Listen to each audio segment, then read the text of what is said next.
Imagine que você acorda amanhã, olha para o lado e percebe que deixou o celular dentro da geladeira. De novo, você não estava bêbado, não foi sonâmbulo, não existe explicação lógica. E, curiosamente, nem mesmo a ciência tem certeza absoluta de por que fazemos essas pequenas loucuras diariamente. Se isso já aconteceu com você, e vamos ser honestos, provavelmente já, essa é uma boa hora para deitar, relaxar e descobrir, ou pelo menos tentar, por que tropeçamos tanto em nossos próprios hábitos.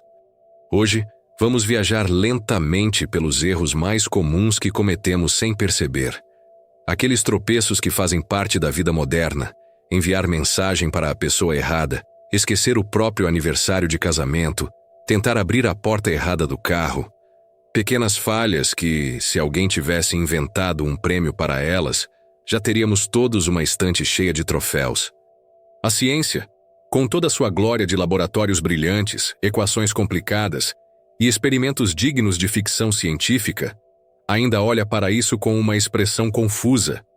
É como se os maiores cérebros do planeta dissessem: sim, conseguimos enviar robôs para Marte, mas ainda não sabemos explicar por que você derruba o copo de água toda vez que tenta pegar o sal. É um mistério que, aos poucos, vai nos conduzindo para um labirinto fascinante e, para falar a verdade, um tanto divertido. Talvez, enquanto você ouve essa história, esteja se lembrando de quando estudava na escola. O professor falava 7 vezes 8, e alguém lá no fundão respondia 54, com tanta convicção que quase convencia a turma inteira. Errar é isso, um descompasso entre o que sabemos e o que realmente fazemos. Um intervalo curioso onde moram os tropeços, os esquecimentos, as trapalhadas e, às vezes, até as grandes descobertas. Agora, respire fundo. Ajuste o travesseiro. Sinta o peso do dia escorrendo devagar dos ombros. Este não é um vídeo para apontar dedos, muito menos para resolver nada. É só para observarmos juntos, com uma calma quase irritante, por que nossos cérebros parecem ter sido projetados para falhar nas tarefas mais simples. E, no final, perceber que isso pode ser mais normal do que imaginamos. Enquanto a história segue, se ainda estiver acordado, o que, sinceramente, seria surpreendente, pode deixar um comentário dizendo de onde está ouvindo esta aula boa para dormir. E, quem sabe, se inscrever no canal para continuar descobrindo, entre um bocejo e outro, que até os maiores cientistas tropeçam no próprio cadarço de vez em quando. Feche os olhos se quiser, porque a viagem pelos erros do dia a dia começa agora, e ela promete ser longa, lenta e curiosamente reconfortante. Imagine um enorme laboratório, silencioso, com paredes brancas e fileiras de mesas repletas de papéis, canetas, gráficos e um ou outro copo de café esquecido. Dentro dele, uma equipe de cientistas observa, através de vidros espelhados, um grupo de pessoas vivendo a rotina de um dia comum. É um cenário curioso. Uma pessoa deixa cair o pão com a parte da manteiga virada para baixo, outra esquece a chave de casa, um terceiro caminha distraído, tropeça na própria sombra e olha em volta como se o chão tivesse se movido sozinho. Tudo isso registrado, analisado, discutido, mas ainda assim sem resposta definitiva. A ambientação dessa história é um convite para nos colocarmos dentro desse experimento imaginário. Pense que, ao deitar na cama e ouvir esta narrativa, você também é um desses voluntários do laboratório do erro humano. Os cientistas, com suas pranchetas, tentam entender o que nos leva a repetir, dia após dia, falhas que parecem não ter motivo algum. E enquanto eles escrevem fórmulas e traçam gráficos, nós seguimos esbarrando em móveis, digitando mensagens incompletas e respondendo "tudo bem" quando alguém pergunta "que horas são?". Esse lugar não é apenas um laboratório comum. Ele é quase um museu vivo dos erros cotidianos. Há corredores longos, cheios de vitrines transparentes, onde estão expostos objetos que testemunham nossos tropeços. Um celular com a tela rachada por ter caído pela 20ª vez, um caderno com números rabiscados errados, Uma caneca manchada de café que nunca acertou o caminho até a boca sem derramar. Cada vitrine tem uma pequena placa explicativa. Exemplo número 23. Tentativa fracassada de lembrar onde estacionou o carro. Enquanto andamos por esses corredores imaginários, notamos que há um som ambiente suave, quase como um sussurro de passos desajeitados. É a trilha sonora da vida real, onde a perfeição é apenas um ideal distante. E de repente, um cientista de óculos grossos aparece, segura uma prancheta e nos explica que esses erros não são sinais de falha individual, mas padrões universais. Ele fala devagar, com a calma de quem já aceitou que algumas perguntas talvez nunca tenham resposta. A ciência tenta organizar esse caos. Existe, por exemplo, a psicologia cognitiva, que analisa como processamos informações e por que, muitas vezes, nossos cérebros nos traem. Os neurocientistas, por sua vez, mapeiam o cérebro com máquinas sofisticadas, tentando localizar exatamente onde nascem esses lapsos. Alguns acreditam que seja no hipocampo, onde memórias se formam e, às vezes, se perdem no caminho. Outros dizem que é na comunicação entre os neurônios, como se fios elétricos ficassem mal conectados, causando pequenas falhas de sistema. Mas o mais fascinante é que, mesmo com todo esse esforço, o mistério permanece. É como tentar resolver uma equação complicada. Se disséssemos A ao quadrado mais B ao quadrado igual a C ao quadrado, ainda assim faltariam pedaços para entendermos o desenho completo. Por mais que avancemos na compreensão da mente humana, continuamos derrubando copos, trocando nomes de pessoas e digitando senhas erradas, mesmo que as tenhamos criado nós mesmos. Nesse ponto do nosso passeio pelo laboratório, entramos em uma sala especial. Ela é chamada de Zona de Atenção. É um espaço onde estudiosos tentam compreender por que, muitas vezes, não prestamos atenção ao que estamos fazendo. Imagine uma pessoa tentando cozinhar enquanto fala ao telefone, olha para a televisão e responde mensagens no celular. O cérebro humano, dizem eles, não foi projetado para essa sobrecarga de tarefas. Quando tentamos fazer tudo ao mesmo tempo, abrimos espaço para pequenos desastres. O arroz queima, a mensagem vai para o contato errado, a televisão continua ligada sem que ninguém saiba o que está passando. Os pesquisadores mostram gráficos coloridos apontando para ondas cerebrais, explicando que a atenção funciona como uma lanterna, só ilumina uma parte de cada vez. Quando tentamos iluminar várias coisas ao mesmo tempo, a luz fica fraca, e é nesse escuro que os erros se escondem. É por isso que esquecemos onde colocamos as chaves ou por que entramos em um cômodo. Nosso cérebro estava ocupado demais pensando em outra coisa, talvez em algo trivial, como lembrar a letra de uma música antiga, enquanto a chave ficava perdida sobre a mesa. Seguindo por outra ala do laboratório, vemos experimentos sobre memória. Cientistas aplicam testes em voluntários, mostrando imagens, pedindo que repitam listas de palavras. É surpreendente perceber como a mente pode pregar peças, criando memórias falsas ou apagando fatos que pareciam importantes. Um pesquisador comenta, quase sussurrando, que a memória não é como um armário bem organizado. Ela é mais parecida com um quadro pintado à mão, retocado várias vezes, até que nem sabemos mais qual era a cor original. Nessa explicação calma, percebemos que boa parte dos erros diários vem desse funcionamento confuso da memória. É por isso que juramos ter trancado a porta, mas ela ficou aberta.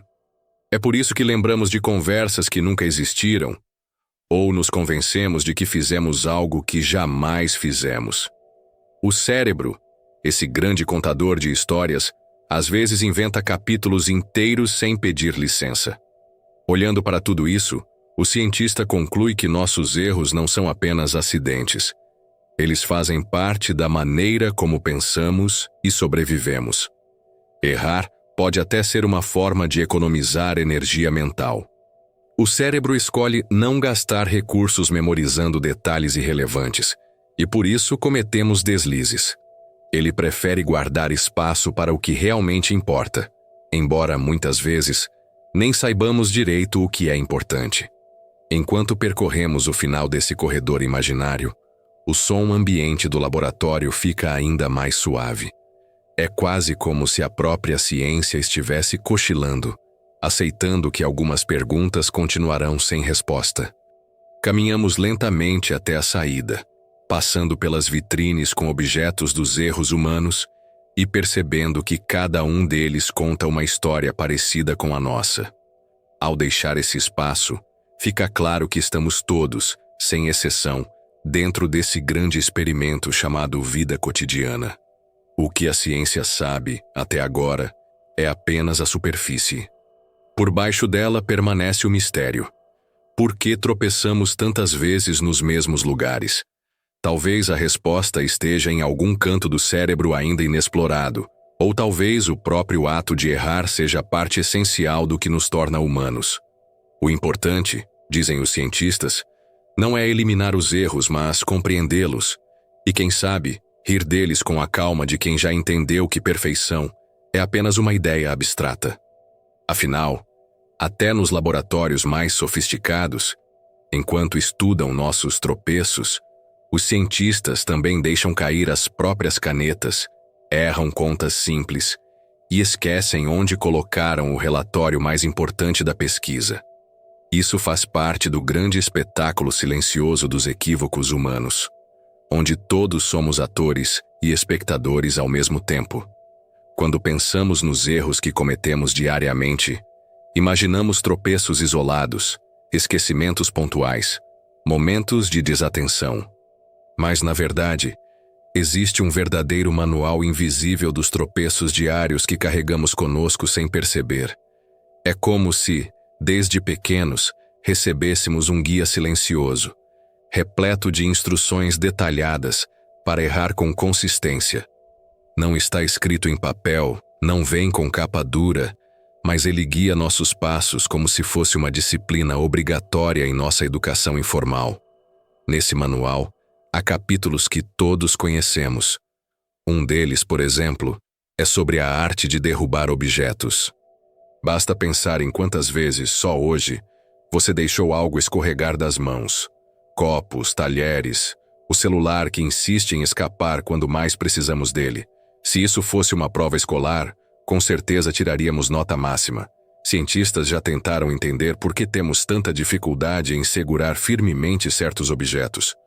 Falam de falhas no controle motor fino, de distrações momentâneas e até de ilusões cognitivas que nos fazem acreditar que algo está seguro quando não está. Mas, no fundo, parece que existe uma força invisível, como um professor invisível nos lembrando que manter tudo sob controle é impossível. Outro capítulo desse manual é dedicado aos lapsos de memória. Há quem diga que memória funciona como um armário, mas isso é otimista demais. Ela é mais parecida com uma mochila escolar usada por anos, rasgada com buracos, canetas sem tampa e papéis amassados. Perdemos informações o tempo todo. Entramos em um cômodo e esquecemos o que fomos buscar. Anotamos uma senha, juramos que vamos lembrar, e no dia seguinte é como se o número nunca tivesse existido. Neurocientistas explicam que isso acontece porque o cérebro filtra dados constantemente para não sobrecarregar nosso pensamento. É uma questão de economia cognitiva. Porém, enquanto ele escolhe o que considerar relevante, nós seguimos perdendo aniversários, esquecendo compromissos e deixando recados importantes sem resposta. O Manual dos Tropeços também dedica páginas especiais para os erros de fala. Quem nunca chamou alguém pelo nome errado, trocou palavras em uma frase simples ou soltou um comentário sem sentido em uma reunião? A linguística e a psicologia chamam isso de lapsus da fala, fruto de um conflito entre o pensamento rápido e a articulação lenta da linguagem. Mas se olharmos com humor, parece mais que nosso cérebro tem um departamento de piadas internas, um funcionário preguiçoso que troca palavras só para ver a confusão que vai causar. E não podemos esquecer do capítulo sobre decisões erradas. Escolher mal é uma das habilidades mais universais do ser humano. Desde pegar a fila do supermercado que demora mais até insistir em cortar caminho por uma rua que sempre termina em engarrafamento, somos especialistas em caminhos tortuosos. Economistas comportamentais tentam explicar com teorias sobre heurísticas e vieses cognitivos. Dizem que nossa mente prefere atalhos mentais, que evitamos cálculos complexos e, por isso, optamos por soluções rápidas que muitas vezes dão errado. É uma tentativa de entender por que seguimos escolhendo o lanche menos saudável, o horário mais lotado ou o botão errado no elevador. Existe ainda a parte prática do manual, que ensina a tropeçar literalmente. Bater o dedinho do pé em quinas de móveis parece até exercício planejado. Arquitetos não projetam cômodos pensando nisso, mas nossos pés encontram os obstáculos com precisão cirúrgica. Isso se repete em tantas casas, com tantas pessoas diferentes, que chega a parecer um instinto de sobrevivência ao contrário. Explicações científicas apontam para a falta de percepção espacial momentânea, pequenas falhas na comunicação entre visão e movimento, e até na forma como nosso cérebro prevê distâncias. Mas nenhuma dessas teorias elimina o fato de que, inevitavelmente, continuaremos tropeçando. Há ainda o capítulo sobre confusões sociais. Quem nunca acenou para alguém que não estava olhando? Ou respondeu um bom dia para uma pessoa que na verdade tinha dito outra coisa completamente diferente? Esses momentos embaraçosos também são erros diários, que fazem parte do nosso manual não escrito. Psicólogos sociais chamam isso de falhas de leitura social, quando interpretamos sinais de forma equivocada. Mas, para quem vive a situação, parece apenas mais uma prova de que somos guiados por regras invisíveis que nos levam a pequenos constrangimentos inevitáveis. A ciência tenta, de tempos em tempos, reescrever esse manual invisível. Pesquisas em psicologia, neurociência e sociologia buscam padrões, criam teorias, levantam hipóteses para explicar esses erros repetitivos. Alguns pesquisadores chegam a afirmar que nossos tropeços são resultado direto da evolução. Erramos porque o cérebro humano prioriza a sobrevivência, não a precisão. Ou seja, esquecemos detalhes triviais porque nossa mente está ocupada prevendo perigos maiores. Tropeçamos porque o corpo é projetado para correr e reagir rapidamente, não para se movimentar como um robô perfeito. Falhamos em lembrar nomes porque, em termos evolutivos, isso era menos importante do que lembrar onde encontrar água ou como escapar de predadores. Mesmo assim, o manual não parece mudar. Os erros continuam, dia após dia. É como um currículo escolar que ninguém revisa, uma matéria que não depende de aprovação ou reprovação. Ninguém aprende de verdade a evitar completamente esses tropeços. Talvez porque eles façam parte de uma função essencial. Lembrar-nos de que somos humanos, imperfeitos, falhos e, paradoxalmente, funcionais exatamente por isso. Se pensarmos bem, os maiores momentos de aprendizado na vida vêm acompanhados de erros. Um aluno só entende a fórmula de Bhaskara depois de errar várias contas. Um cientista só encontra uma solução depois de fracassar inúmeras vezes. Inventores, artistas, professores, todos têm suas páginas marcadas nesse manual invisível. É quase como se ele fosse não apenas inevitável, mas necessário para que possamos crescer, compreender e até mesmo ensinar. Esse manual não é lido em silêncio. Ele é narrado às vezes em voz alta, pelos próprios acontecimentos do dia. Quando derrubamos o café logo cedo, estamos apenas revisando o capítulo sobre desatenção matinal. Quando esquecemos de responder uma mensagem importante, revisamos a parte sobre lapsos de memória seletiva. E quando repetimos o mesmo erro pela 100ª vez, apenas comprovamos que ainda estamos matriculados na longa escola da experiência humana, que não oferece diploma, mas garante histórias intermináveis para contar. Ao fim do dia, Quando nos deitamos para dormir, esse manual repousa silenciosamente ao nosso lado. Ele não precisa ser aberto para ser estudado. Basta lembrar dos tropeços do dia, dos momentos em que as coisas deram errado sem motivo aparente. Ali, na escuridão do quarto, entendemos que não existe solução definitiva. Apenas a constatação tranquila de que amanhã repetiremos alguns desses erros, aprenderemos com outros e seguiremos vivendo guiados por esse manual invisível que nem a ciência ousa apagar. É assim que o manual dos tropeços diários continua sendo escrito, não por escritores ou professores, mas por cada passo em falso, cada palavra trocada, cada memória esquecida. E de alguma forma, é ele que mantém nossa humanidade viva, permitindo que nos reconheçamos uns nos outros não pelas vitórias, mas pelos tropeços que compartilhamos silenciosamente. Entre todos os enigmas que cercam nossos erros diários, talvez nenhum seja tão intrigante quanto o mistério da memória escorregadia. É como se carregássemos uma gaveta mal organizada dentro da cabeça, onde colocamos informações preciosas ao lado de objetos inúteis, e quando mais precisamos delas, a gaveta se recusa a abrir. A ciência já tentou organizar essa bagunça com teorias, modelos e experimentos sofisticados. Mas o fenômeno de esquecer o óbvio continua sendo um dos grandes desafios da mente humana. Imagine que, logo cedo, você pega a chave de casa, coloca sobre a mesa da cozinha e, minutos depois, não faz ideia de onde ela está. Você procura na sala, nos bolsos, até no banheiro, como se alguém tivesse conspirado para escondê-la. No fim, lá está ela, imóvel, no mesmo lugar em que você deixou. Essa cena se repete com tanta frequência que poderia ser um ritual diário, e não há distinção de idade, profissão ou nível de inteligência. Esquecemos coisas simples com a naturalidade de quem respira, e ninguém parece totalmente imune a isso. Pesquisadores da neurociência dedicam carreiras inteiras para compreender por que a memória falha dessa maneira. Eles descrevem 3 etapas fundamentais do processo: codificação, armazenamento e recuperação. Para que possamos lembrar de algo, precisamos primeiro codificar a informação, gravá-la no cérebro. Depois, ela precisa ser armazenada de forma estável. E, por fim, precisamos ser capazes de recuperá-la quando necessário.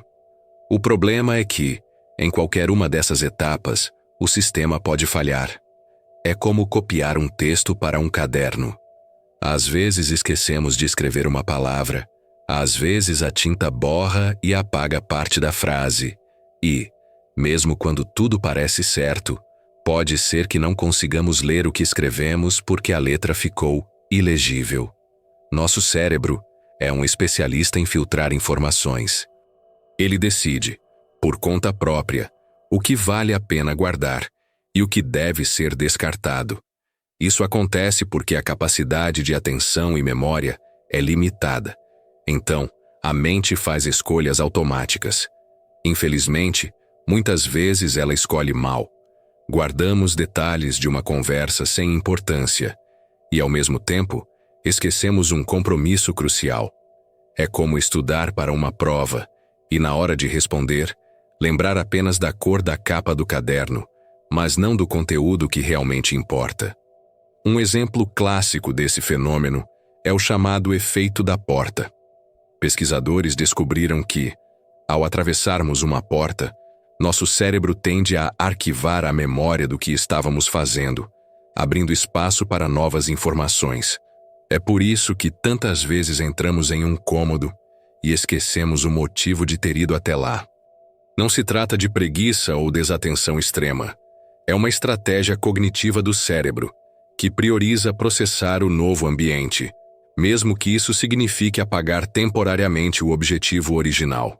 Outra situação comum envolve a memória de curto prazo, que funciona como uma prancheta. Ela consegue segurar apenas algumas informações de cada vez, em média, 7 itens. Quando recebemos estímulos demais, essa prancheta mental fica sobrecarregada e começa a apagar dados para abrir espaço. É por isso que, ao decorar rapidamente um número de telefone, podemos repeti-lo de imediato, mas, segundos depois, ele desaparece sem deixar rastros. A ciência também investiga o papel das distrações. Vivemos em um mundo que exige atenção constante. Notificações de celular, sons da rua, conversas paralelas, preocupações com tarefas futuras. Cada interrupção compete com nossa capacidade de reter informações, como se várias mãos tentassem escrever na mesma prancheta ao mesmo tempo. O resultado é confusão, sobreposição de ideias e, inevitavelmente, esquecimento. O mais curioso é que, mesmo sabendo disso, continuamos confiando cegamente na memória. Quantas vezes juramos que não precisamos anotar algo porque vamos lembrar depois? A cena é clássica. Alguém pede um favor. Nós afirmamos que está tudo certo, e minutos depois já não lembramos o que prometemos. É como se tivéssemos uma fé inabalável em uma máquina que já provou, inúmeras vezes, que não funciona perfeitamente. Há também um aspecto emocional ligado à memória. Estudos mostram que eventos marcados por emoções intensas tendem a ser lembrados com mais clareza. É por isso que recordamos exatamente onde estávamos em momentos históricos ou durante acontecimentos pessoais marcantes. Mas não conseguimos lembrar o que almoçamos há 3 dias. O cérebro parece funcionar como um fotógrafo seletivo, tirando fotos nítidas apenas do que considera emocionalmente relevante. Essa seletividade, por outro lado, nos deixa vulneráveis a falhas triviais no dia a dia, pois o que não desperta emoção tende a se dissolver rapidamente. A psicologia cognitiva propõe ainda a existência de vieses que distorcem a recuperação de memórias. Por exemplo, o viés de confirmação faz com que lembremos apenas de fatos que reforçam nossas crenças, ignorando informações contrárias. Há também o viés da recência, que dá mais peso a eventos recentes em detrimento de experiências antigas. Esses mecanismos explicam por que 2 pessoas podem presenciar o mesmo acontecimento e, depois de algum tempo, descrevê-lo de maneiras completamente diferentes. Outro ponto intrigante é a formação de memórias falsas. Pesquisadores já conseguiram implantar lembranças inexistentes em voluntários, apenas sugerindo detalhes fictícios. Isso mostra que nossa memória não é como um vídeo gravado, mas sim uma reconstrução feita a cada vez que acessamos a informação. Ao lembrar de algo, o cérebro reconstrói a experiência e pode adicionar ou omitir elementos. Assim, um simples erro de percepção pode se transformar em uma lembrança sólida, mesmo que nunca tenha acontecido de verdade. Essa fragilidade também se manifesta nos chamados apagões mentais. Quem nunca se viu diante de uma situação simples, como digitar uma senha usada diariamente, e de repente travar, incapaz de lembrar? São momentos em que a conexão entre memória de longo prazo e consciência parece ser interrompida. A ciência ainda não compreende totalmente por que isso acontece, mas teorias apontam para falhas temporárias na ativação dos circuitos neurais. É como se o cérebro desse um curto-circuito momentâneo, apagando a informação que estávamos prestes a usar. Esses lapsos têm consequências práticas. Eles nos fazem perder tempo, criar constrangimentos sociais e até causar acidentes. Mas, paradoxalmente, também podem ser sinais de eficiência. Ao esquecer detalhes irrelevantes, o cérebro poupa energia para lidar com tarefas mais complexas. Em outras palavras, a falha é parte do projeto. É um sistema que prefere errar em pequenos detalhes a sobrecarregar-se tentando lembrar de tudo. Curiosamente, não há fórmula mágica para eliminar esses esquecimentos. Exercícios de memória, listas de tarefas e aplicativos ajudam a reduzir a frequência dos lapsos, mas não os eliminam. Porque, no fundo, a memória escorregadia não é um defeito, mas uma característica do funcionamento humano. Somos feitos para lembrar e esquecer, selecionar e reconstruir, errar e tentar novamente. Se houvesse uma equação capaz de descrever esse fenômeno, ela provavelmente diria: memória ao quadrado menos distração vezes tempo igual a lembrança incerta. É um cálculo impossível de resolver com exatidão. Talvez seja por isso que, ao final do dia, mesmo após perder chaves, confundir compromissos e esquecer senhas, conseguimos deitar, fechar os olhos e lembrar com clareza apenas das coisas que realmente tocaram nosso coração ou nos fizeram rir. O resto se perde na escuridão tranquila do esquecimento, como se nunca tivesse existido. Essa é a ironia da memória escorregadia. Ela falha onde gostaríamos que funcionasse e funciona onde não esperávamos que se manifestasse. É um mistério que desafia cientistas, confunde nossas rotinas e, ao mesmo tempo, nos torna humanos.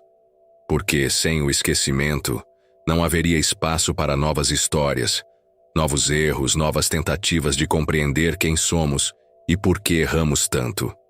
Entre os inúmeros mistérios do comportamento humano, poucos são tão visíveis e, ao mesmo tempo, tão difíceis de explicar quanto a nossa falta de coordenação motora. Tropeçar em degraus que conhecemos bem, deixar um copo cair sem motivo aparente, derrubar objetos que estavam perfeitamente apoiados em nossas mãos. Tudo isso compõe um espetáculo silencioso que acontece diariamente, sem que possamos controlar. É quase como se fôssemos protagonistas de uma comédia física, interpretando papéis que não escolhemos, com movimentos que desafiam a lógica. Para entender a complexidade desse fenômeno, imagine um corpo humano como uma máquina de altíssima precisão, formada por músculos, ossos, ligamentos e um sistema nervoso que funciona como uma rede de comunicação em tempo real. Cada passo, cada movimento, é resultado de cálculos que envolvem equilíbrio, percepção espacial e reflexos. No entanto, apesar dessa sofisticação biológica, cometemos falhas absurdas e, por vezes, perigosas, ao realizar tarefas banais. É um paradoxo que fascina cientistas e neurofisiologistas há décadas. Dentro do cérebro, existe uma área conhecida como cerebelo, responsável por coordenar movimentos e manter o equilíbrio. É ali que, teoricamente, os sinais para caminhar, correr, segurar objetos e até mesmo manter a postura são processados com precisão. A comunicação entre o cérebro e os músculos ocorre em frações de segundo, permitindo que nos movimentemos sem pensar a cada passo. Mas, na prática, essa comunicação sofre interferências constantes. Uma distração mínima pode fazer com que a mensagem não seja transmitida corretamente, resultando em tropeços, quedas ou movimentos desastrados. Outro fator importante é a propriocepção, a capacidade do corpo de perceber sua posição no espaço. Sem ela, seríamos incapazes de ajustar nossa postura ao caminhar em superfícies irregulares ou segurar um objeto sem esmagá-lo. No entanto, a propriocepção nem sempre é perfeita. Pequenos erros no cálculo da distância ou da força necessária para segurar algo levam a acidentes frequentes. Quem nunca tentou pegar um copo e acabou derrubando não apenas o copo, mas também o conteúdo sobre a mesa, espalhando água ou café por todos os lados? Cientistas sugerem que essas falhas ocorrem porque o cérebro trabalha com previsões. Ao caminhar, por exemplo, ele não calcula cada passo de forma independente. Em vez disso, cria um padrão baseado em experiências anteriores e o repete. Esse sistema de previsões economiza energia, mas também nos torna vulneráveis a erros quando algo inesperado acontece. Uma pedra no caminho, um desnível no chão ou um objeto fora do lugar são suficientes para quebrar a sequência prevista, resultando em tropeços inevitáveis. Além disso, há a influência dos reflexos.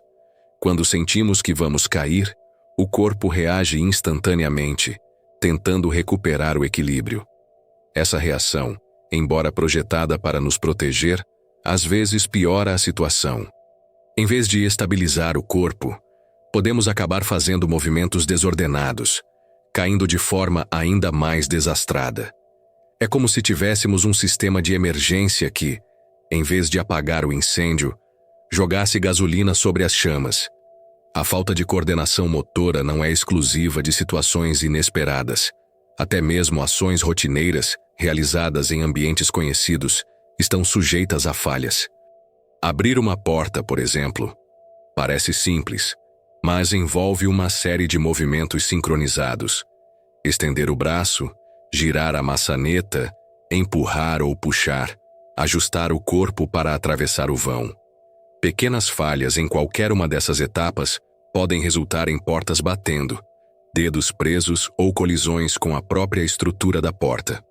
Para ilustrar ainda mais, considere o ato de caminhar em linha reta.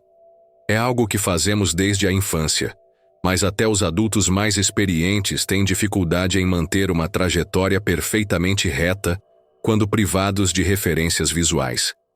Experimentos mostram que, sem pontos de orientação, as pessoas tendem a caminhar em círculos, como se o corpo tivesse um desvio natural.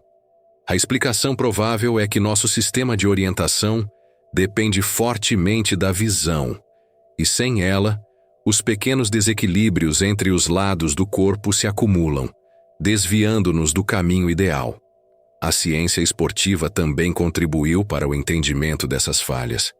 Atletas treinam por anos para melhorar a coordenação motora, aperfeiçoando movimentos que, para nós, leigos, parecem impossíveis. No entanto, mesmo os profissionais mais bem treinados cometem erros.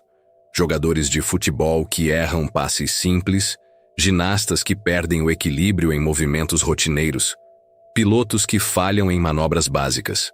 Isso reforça a ideia de que a coordenação motora é um processo dinâmico, sujeito a falhas constantes, independentemente do nível de habilidade. Curiosamente, a evolução humana também desempenhou um papel nisso. Nossos antepassados precisavam se mover rapidamente para caçar e fugir de predadores, o que exigia reflexos rápidos e padrões de movimento adaptativos.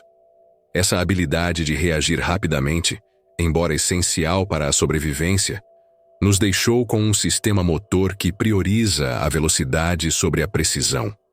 É por isso que, muitas vezes, reagimos de forma impulsiva a um obstáculo, mas não conseguimos calcular com perfeição o próximo passo. Outro aspecto curioso é a relação entre emoções e coordenação motora. Situações de estresse ou ansiedade aumentam a probabilidade de erros de movimento. Mãos suadas, pernas trêmulas, respiração acelerada, tudo isso altera a comunicação entre cérebro e músculos, prejudicando a coordenação. Em momentos de nervosismo, até mesmo tarefas simples, como escrever ou segurar um objeto, tornam-se desafiadoras. Ainda assim, apesar de tantas falhas, raramente nos machucamos gravemente ao nos desequilibrarmos ou tropeçarmos. Isso porque o corpo desenvolveu estratégias automáticas de proteção. Quando caímos, instintivamente movemos braços e pernas para amortecer o impacto, protegendo partes vitais. Esses mecanismos não são infalíveis, mas aumentam nossas chances de escapar de ferimentos graves. É como se, dentro de cada um de nós, existisse um professor de educação física invisível, sempre tentando corrigir nossos erros de movimento na última hora. Mesmo com os avanços na neurociência e na biomecânica, ainda não compreendemos completamente por que somos tão propensos a falhas motoras. Sabemos que envolve comunicação neural, previsões cerebrais, reflexos, propriocepção e influência emocional. Mas a equação que descreve todos esses elementos, algo como coordenação ao quadrado menos atenção multiplicado por reflexos dividido por equilíbrio igual a movimento incerto, continua sem solução exata. No final das contas, nossa falta de coordenação é um lembrete de que não somos máquinas. Somos organismos adaptativos, projetados para reagir ao ambiente com rapidez, mas não com perfeição. Cada tropeço, cada objeto derrubado, cada movimento desajeitado faz parte desse sistema imperfeito que, paradoxalmente, nos permite sobreviver. Ao deitar para dormir e relembrar os pequenos acidentes do dia, o café derramado, a porta batida, o tropeço no degrau, podemos até rir de nós mesmos. Porque, no fundo, essas falhas são tão universais que nos conectam uns aos outros. Todos nós, em algum momento, já fomos vítimas do caos discreto da coordenação motora. E talvez, por mais que a ciência avance, continuemos assim, tropeçando, caindo, levantando e seguindo em frente, com a graça atrapalhada que nos torna inconfundivelmente humanos. Quando falamos em erros, pensamos quase sempre nos deslizes individuais, esquecimentos, tropeços, decisões ruins tomadas sozinhos. Mas existe um tipo de falha que parece amplificar-se quando estamos em grupo. É como se, ao juntarmos várias pessoas, a probabilidade de uma decisão desastrosa aumentasse exponencialmente.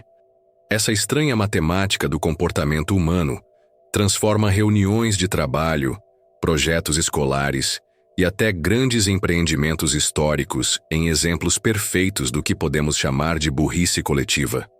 A psicologia social estuda esse fenômeno há décadas e o descreve com termos como pensamento de grupo, efeito manada e polarização coletiva. Esses conceitos tentam explicar por que grupos de pessoas inteligentes, quando reunidas, frequentemente tomam decisões piores do que tomariam individualmente. É quase como se o cérebro humano, ao se conectar com outros cérebros, perdesse parte de sua capacidade crítica, dando lugar a um comportamento que segue a correnteza sem questionar o rumo. Para entender isso, imagine uma sala de aula cheia de alunos preparando uma apresentação em grupo. No início, todos têm ideias diferentes, algumas boas, outras duvidosas. Com o tempo, para evitar conflitos, o grupo começa a concordar com a opção que parece agradar à maioria, mesmo que não seja a mais inteligente. A pressão para manter a harmonia supera o desejo de buscar a melhor solução. O resultado é um trabalho final confuso, feito às pressas e com uma qualidade que nenhum dos alunos teria produzido sozinho. A burrice coletiva não surge porque as pessoas se tornam menos capazes, mas porque a dinâmica social favorece o consenso fácil em vez da análise cuidadosa. Outro exemplo clássico é o efeito manada, observado não apenas em humanos, mas também em animais. Quando algumas pessoas começam a agir de determinada forma, outras as seguem automaticamente, supondo que elas sabem o que estão fazendo. É assim que surgem corridas bancárias, compras impulsivas em massa ou decisões apressadas durante emergências. Em vez de parar para avaliar a situação individualmente, preferimos acreditar que, se todos estão indo naquela direção, deve haver um bom motivo. Infelizmente, muitas vezes não há. O movimento coletivo, em vez de levar a uma solução, cria caos e aumenta o risco de erros graves. A história está cheia de exemplos de burrice coletiva em grande escala. Projetos governamentais mal planejados, estratégias militares equivocadas, bolhas econômicas que terminaram em crises devastadoras. Todos esses eventos têm em comum o fato de terem sido decididos por grupos de pessoas confiantes, mas incapazes de perceber falhas óbvias em seus planos. A famosa explosão da bolha das tulipas na Holanda do século XVII, onde flores chegaram a valer mais do que casas, é um exemplo clássico do efeito manada. Da mesma forma, decisões desastrosas em guerras e conflitos foram tomadas porque líderes e conselheiros preferiram seguir a opinião dominante, evitando questionar estratégias erradas. Do ponto de vista da ciência, a burrice coletiva pode ser explicada por alguns mecanismos psicológicos. Um deles é a difusão de responsabilidade. Quando estamos em grupo, sentimos que a culpa por um erro não recai inteiramente sobre nós. Essa sensação de divisão do peso da decisão nos torna mais propensos a aceitar escolhas arriscadas ou mal pensadas. É como se o cérebro fizesse um cálculo invisível, risco ao quadrado, dividido pelo número de pessoas igual a coragem artificialmente inflada. Esse cálculo, claro, é imperfeito e leva a decisões que nenhum indivíduo isolado tomaria por conta própria. Outro mecanismo é a polarização grupal. Pesquisas mostram que, quando pessoas com opiniões parecidas se reúnem, elas tendem a adotar posições ainda mais extremas. Em vez de equilibrar os pontos de vista, o grupo reforça convicções, tornando as decisões finais mais radicais. Esse fenômeno é facilmente observado em redes sociais, onde comunidades fechadas discutindo os mesmos assuntos acabam criando visões de mundo distorcidas, alimentadas pela repetição e falta de contrapontos. A pressão social também desempenha um papel crucial. Desde cedo, aprendemos que desafiar a maioria pode ter custos sociais altos: isolamento, rejeição, críticas. Por isso, muitas vezes preferimos concordar com ideias ruins a arriscar a desaprovação do grupo. Experimentos clássicos de psicologia, como os conduzidos por Solomon Asch, mostraram que pessoas são capazes de dar respostas obviamente erradas, apenas para não se diferenciar dos demais. Esse comportamento, inofensivo em testes simples, pode ter consequências graves quando aplicado a decisões complexas. Ainda assim, a burrice coletiva não é apenas uma fraqueza. Alguns estudiosos argumentam que ela faz parte de um processo adaptativo. Seguir o grupo pode ter salvado vidas em situações ancestrais, quando agir sozinho era arriscado demais. Ao confiar nos outros, nossos antepassados aumentaram suas chances de sobreviver a predadores, encontrar alimentos e se proteger de perigos. Esse instinto gregário permanece ativo até hoje, mesmo que, no mundo moderno, ele nem sempre conduza às melhores escolhas. Interessantemente, existem tentativas de reduzir a burrice coletiva. Métodos de tomada de decisão como brainstorming estruturado, voto secreto e análise crítica incentivam a diversidade de opiniões e reduzem a pressão por consenso. Em teoria, isso ajuda grupos a evitar erros previsíveis, mas na prática, esses métodos raramente eliminam completamente os problemas. O instinto humano de buscar aprovação e evitar conflitos continua influenciando decisões, mesmo quando tentamos ser racionais. Curiosamente, em alguns casos, a burrice coletiva se transforma em genialidade coletiva. Sistemas como mercados livres, ciência colaborativa e projetos de código aberto demonstram que, sob certas condições, grupos podem tomar decisões surpreendentemente eficientes. É como se a equação mudasse: diversidade de pensamento, multiplicada por comunicação aberta, menos pressão social, igual a inteligência coletiva. Quando essas variáveis se alinham, surgem inovações e soluções que nenhum indivíduo isolado conseguiria criar. No entanto, esses casos são exceções.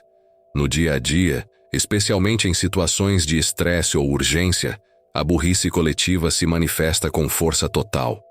Basta observar reuniões corporativas em que horas são gastas discutindo detalhes irrelevantes, enquanto problemas centrais são ignorados. Ou lembrar de momentos históricos em que governos insistiram em políticas fracassadas apenas porque era mais fácil manter o curso do que admitir erros. Essa tendência não se limita a grandes eventos. Em nossas vidas pessoais, também caímos na armadilha da decisão grupal mal pensada. Quantas vezes participamos de conversas com amigos, onde todos concordaram em fazer algo claramente inconveniente, apenas para não contrariar a maioria? Esses momentos, embora pequenos, refletem o mesmo mecanismo psicológico que leva multidões inteiras a seguir caminhos desastrosos. A ciência ainda busca entender completamente os limites da inteligência e da burrice coletiva. Pesquisadores tentam criar modelos matemáticos e simulações computacionais para prever o comportamento de grupos. Mas, assim como na equação dos erros individuais, a imprevisibilidade humana é um fator constante. Até agora, sabemos apenas que juntar cérebros não garante decisões melhores. Às vezes, transforma a soma das inteligências em algo surpreendentemente menor do que suas partes. No fim, a burrice coletiva é um lembrete de que somos criaturas sociais com mentes imperfeitas. Ela mostra que, mesmo quando nos unimos para resolver problemas, podemos amplificar falhas em vez de corrigi-las.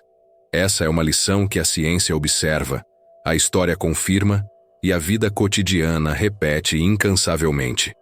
E mesmo que tentemos combatê-la, provavelmente continuaremos a assistir a grupos tomando decisões erradas, com a serenidade de quem já entendeu que esse também é um traço fundamental da condição humana. Há momentos em que parecemos desligar completamente, como se alguém tivesse puxado um fio invisível dentro da cabeça e o cérebro, por alguns instantes, funcionasse em modo automático. É quando, sem perceber, executamos tarefas inteiras sem lembrar de tê-las feito. Atravessamos ruas sem notar a paisagem, guardamos objetos sem saber onde e, pior ainda, respondemos perguntas sem pensar no que estamos dizendo. É um apagão suave, quase imperceptível, mas que deixa marcas na rotina. A ciência tenta explicar esse fenômeno, mas até hoje não consegue apontar exatamente o que acontece nos bastidores da mente quando simplesmente desligamos. Esse estado mental é chamado por alguns especialistas de piloto automático.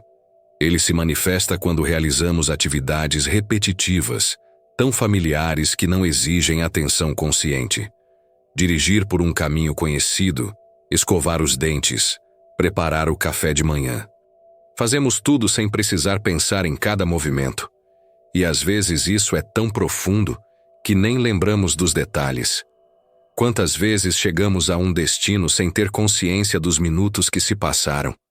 É como se o corpo tivesse feito todo o trabalho sozinho, enquanto a mente estava em outro lugar. Pesquisadores da neurociência apontam que durante o piloto automático, diferentes regiões do cérebro assumem o comando. A chamada rede neural padrão é ativada, processando memórias, pensamentos aleatórios e devaneios, enquanto áreas responsáveis pela atenção plena ficam em repouso. Essa alternância é natural, até necessária, pois o cérebro busca economizar energia sempre que possível. Mas ela também abre espaço para erros curiosos. Esquecemos onde deixamos objetos, nos confundimos em tarefas simples, cometemos deslizes que parecem não ter explicação lógica. Um exemplo clássico acontece quando estamos cozinhando. Colocamos a chaleira no fogão, acendemos o fogo e, minutos depois, encontramos o leite derramado, a água evaporada ou a panela queimando. Nesse meio tempo, provavelmente estávamos pensando em outro assunto. A lista de compras, uma lembrança antiga, o que fazer amanhã. Enquanto o corpo executava o ato mecânico de cozinhar.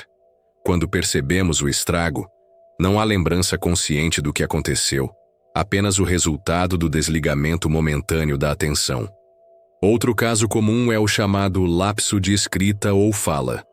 Estamos digitando uma mensagem e, sem querer, repetimos palavras, trocamos letras, escrevemos termos que não faziam parte da frase.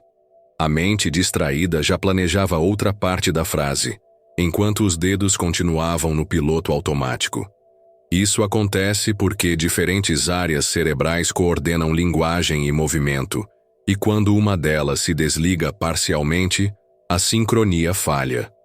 O mesmo vale para conversas presenciais. Podemos responder mecanicamente a uma pergunta, com um "está tudo bem?" ou "claro, sem problema", sem sequer ter processado o que nos foi dito. Apesar de parecer uma falha, o desligamento do cérebro não é exatamente um defeito.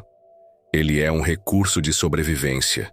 Imagine se, a cada passo dado ou respiração feita, precisássemos pensar conscientemente em todos os músculos envolvidos. Seria impossível viver assim. O piloto automático libera nossa mente para refletir sobre o passado, planejar o futuro, ou até criar ideias novas, enquanto o corpo cuida do que já domina. É uma troca. Ganhamos liberdade cognitiva, mas perdemos atenção aos detalhes imediatos. Curiosamente, estados de desligamento também aparecem em momentos de extrema fadiga ou estresse. Quando o cérebro está sobrecarregado, ele busca se proteger. Algumas funções são temporariamente reduzidas para evitar um colapso completo. É por isso que, após longas horas de trabalho ou estudo, podemos olhar para uma tela sem compreender o que está escrito, caminhar sem perceber para onde vamos, ou até esquecer o que estávamos fazendo segundos atrás. Não é preguiça, nem falta de capacidade. É apenas o sistema tentando se autorregular. Pesquisadores tentam quantificar esses lapsos com experimentos de atenção. Em testes simples, pessoas são instruídas a observar uma cena por vários minutos e, ainda assim, deixam de perceber mudanças óbvias, como a troca de cor de um objeto ou o aparecimento de um detalhe novo. Esse fenômeno é chamado de cegueira por desatenção. Ele mostra que a mente não processa todas as informações do ambiente, apenas uma fração considerada relevante. Quando essa fração é preenchida por outros pensamentos, mesmo tarefas básicas escapam do controle. Em casos extremos, há relatos de episódios de automatismo completo, em que indivíduos realizam sequências complexas de ações sem qualquer memória posterior. Motoristas que percorrem quilômetros sem lembrar do trajeto. Cozinheiros que preparam refeições inteiras sem perceber cada passo. Esses episódios desafiam a compreensão científica, pois indicam que uma parte do cérebro continua ativa e funcional, mas desconectada da consciência. Há também uma relação intrigante entre o desligamento da atenção e a criatividade. Pesquisas sugerem que momentos de devaneio, quando não estamos focados em nada específico, são propícios para a geração de ideias. É durante o banho, ao caminhar sem rumo ou antes de dormir que soluções criativas aparecem. Nesse estado, conexões neurais que normalmente não se comunicam passam a interagir, permitindo novos insights. Portanto, desligar-se do presente imediato pode ser não apenas inevitável, mas útil para o pensamento criativo. O problema é que o desligamento também pode ser perigoso. Acidentes domésticos e de trânsito muitas vezes têm relação com a falta de atenção plena. Uma distração mínima, um segundo de piloto automático em um momento crítico, e as consequências podem ser graves. É por isso que especialistas em segurança insistem em técnicas de mindfulness, atenção consciente ao momento presente, para reduzir riscos. No entanto, mesmo com treinamentos e práticas de concentração, é improvável que consigamos eliminar completamente esses lapsos. Eles estão enraizados em nossa biologia, resultado de milhares de anos de evolução. Assim como os tropeços físicos, os desligamentos mentais fazem parte do pacote humano. Talvez a equação que melhor os represente seja algo como atenção dividida, multiplicada por repetição da tarefa menos energia mental disponível, igual a piloto automático inevitável. Para muitos, esses momentos de ausência geram frustração. Ficamos irritados ao perceber que esquecemos um detalhe importante ou que não lembramos de parte do caminho percorrido. Mas, se olharmos com mais calma, há também um lado reconfortante nisso. O desligamento é uma pausa invisível, uma chance para o cérebro descansar mesmo enquanto o corpo continua ativo. É um mecanismo que nos impede de sermos esmagados pela quantidade de estímulos do dia a dia, permitindo que sobrevivamos sem nos afogar em informações desnecessárias. Ao final de um dia longo, quando nos deitamos e tentamos lembrar de tudo o que fizemos, é comum que parte da rotina pareça borrada, como se não tivesse acontecido. Essas lacunas não são falhas de caráter ou falta de esforço. São apenas sinais de que, em vários momentos, o cérebro escolheu desligar partes da consciência para preservar energia, manter o funcionamento automático do corpo e, quem sabe, até preparar terreno para sonhos e ideias que surgem quando menos esperamos. Assim, quando pensamos nos erros diários que cometemos, objetos esquecidos, decisões automáticas, ações sem lembrança, talvez devêssemos vê-los não como falhas isoladas, mas como o resultado natural de um sistema que equilibra a atenção, memória e sobrevivência. Um sistema que de vez em quando precisa simplesmente desligar para continuar funcionando. Entre os enigmas que mais desafiam a lógica do comportamento humano, poucos são tão persistentes quanto o hábito de repetir os mesmos erros.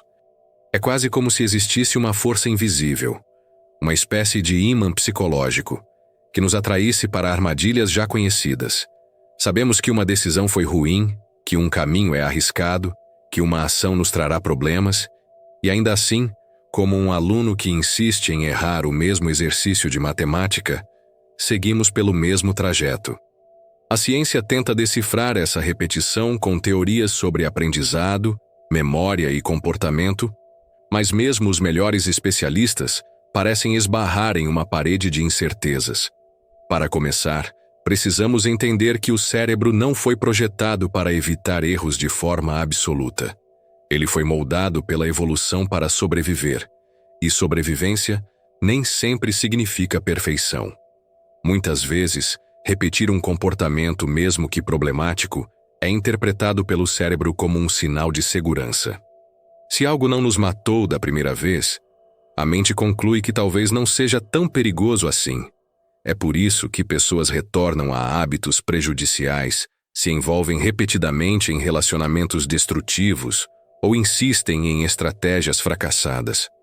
O instinto de autopreservação, paradoxalmente, nos empurra para repetir experiências que já conhecemos, mesmo quando sabemos que elas não trazem bons resultados. A psicologia comportamental explica parte disso através do conceito de reforço. Quando uma ação resulta em algum tipo de recompensa, mesmo pequena, a tendência é que a repitamos. Esse mecanismo é tão poderoso que supera muitas vezes os efeitos negativos. Tomemos como exemplo alguém que procrastina. A pessoa sabe que deixar tarefas para depois causa estresse e correria, mas a sensação imediata de alívio por não enfrentar a obrigação naquele momento funciona como uma recompensa. Assim, mesmo reconhecendo o erro, o comportamento é repetido, criando um ciclo difícil de quebrar. Outro elemento importante é a memória emocional. Experiências marcantes deixam rastros profundos no cérebro, especialmente quando estão ligadas a emoções intensas. Curiosamente, essas memórias não servem apenas para evitar situações ruins. Elas também nos prendem a elas. Um exemplo clássico é o de pessoas que voltam a visitar lugares ou reviver hábitos que as prejudicaram, porque existe uma familiaridade emocional, quase um conforto paradoxal em estar em um ambiente conhecido, ainda que seja nocivo.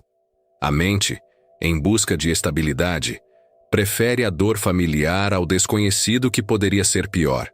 Há também a influência dos chamados gatilhos cognitivos. Determinadas situações, pessoas ou objetos funcionam como sinais que ativam comportamentos automáticos. Um fumante, por exemplo, pode tentar parar diversas vezes, mas basta ver alguém acendendo um cigarro ou sentir um cheiro específico para reativar o hábito. Esse mecanismo de repetição é tão forte que parece escapar da racionalidade. É como se houvesse uma equação interna que dissesse: gatilho mais memória emocional igual a comportamento repetido. A neurociência investiga esse fenômeno, observando o funcionamento dos circuitos cerebrais relacionados ao aprendizado. Descobriu-se que a dopamina, neurotransmissor ligado à sensação de prazer e motivação, desempenha um papel central. Quando realizamos uma ação que nos dá algum tipo de satisfação, mesmo que mínima, a dopamina é liberada, reforçando a conexão neural daquele comportamento. Com o tempo, a repetição fortalece essas conexões, tornando o erro quase automático. O cérebro, em busca de eficiência, cria atalhos. Isso já foi feito antes, vamos repetir. Assim, romper ciclos de erros repetitivos exige não apenas força de vontade, mas também reprogramação neural, o que pode levar muito tempo. Pesquisadores também observam que a repetição de erros está ligada a uma falha no processo de aprendizado com feedback. Em teoria, quando cometemos um erro, deveríamos ajustar nosso comportamento para não repeti-lo, mas nem sempre isso acontece. Muitas vezes, interpretamos mal as consequências ou não entendemos claramente qual foi o erro. Imagine um aluno que erra a conta de 7 vezes 8 e insiste que o resultado é 54. Se ninguém explicar onde está a falha, ele continuará reproduzindo o mesmo erro. O cérebro humano, em escala maior, funciona da mesma forma. Sem um feedback claro e eficaz, ele mantém padrões ineficientes. Outro aspecto curioso é a autossabotagem, quando repetimos erros mesmo tendo plena consciência deles. Isso pode estar ligado a crenças limitantes sobre nós mesmos. Pessoas que, por exemplo, acreditam que não merecem sucesso ou felicidade, tendem a se colocar em situações que confirmem essas crenças. É um ciclo vicioso. O comportamento errado gera consequências negativas, que por sua vez reforçam a crença inicial, levando à repetição do mesmo comportamento. É como se o cérebro resolvesse uma equação emocional em que expectativa negativa ao quadrado mais autossabotagem igual a erro recorrente. Além das explicações psicológicas e neurológicas, existe também um componente social. Vivemos em ambientes que incentivam a repetição de certos erros. Publicidade, costumes culturais, pressões familiares e normas sociais moldam comportamentos de tal forma que, mesmo reconhecendo falhas, sentimos dificuldade em mudar. Se todo um grupo age de determinada maneira, a tendência é que nos adaptemos a ele, repetindo padrões coletivos. A história está repleta de exemplos de sociedades que cometeram os mesmos equívocos por gerações, desde estratégias políticas desastrosas até hábitos de consumo insustentáveis.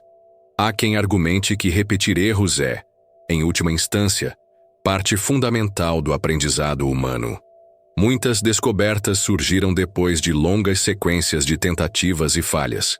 Inventores, cientistas e artistas frequentemente erraram inúmeras vezes antes de alcançar resultados notáveis. É a chamada aprendizagem por repetição, onde cada erro, mesmo que seja o mesmo, contribui para construir um entendimento mais profundo. Nesse sentido, a repetição não é sinal de estupidez, mas de perseverança em busca de respostas. Contudo, na vida cotidiana, nem sempre conseguimos transformar erros repetidos em aprendizado. A diferença entre um processo construtivo e um ciclo destrutivo está na capacidade de reflexão. Quando refletimos de verdade sobre um erro, mesmo que ele se repita, criamos pequenas mudanças que, aos poucos, modificam o padrão.